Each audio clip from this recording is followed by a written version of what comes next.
What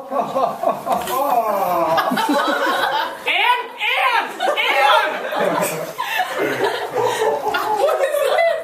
Are these... Holy moly! It's Colonel Comma!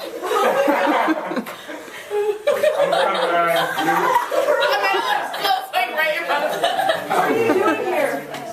Why, can't you see? I'm spreading commas around. I'm giving them to the children. But you can't just put a comma anywhere. Okay, so. I can put a comma wherever I feel like it. That's what commas are. They're just feelings. I feel like putting a comma here. And I feel like putting a comma here. And I feel like putting a comma here. Colonel Comma, I'm sure that there are rules for this. Doesn't mean you can't be creative with your writing, but there are certain times you should use them and certain times you shouldn't. For example, I don't think Sam's forehead is the right place for a comma. Oh, that's not true. You put them in long sentences, and you put them wherever you pause when you're reading.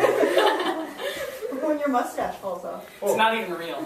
Commas are as mysterious as my identity. Colonel Comma, they only sometimes go in long sentences.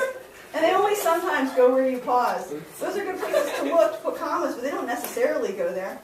Why, right at this moment, these students are figuring out the rules. Once they do, your history will let you back to the Stone Age, where commas didn't even exist. Oh, that's what you think. But I'll be back. And next time I'm bringing a better mustache and my friend, Sergeant Semicolon. That was really... Hey, Julia.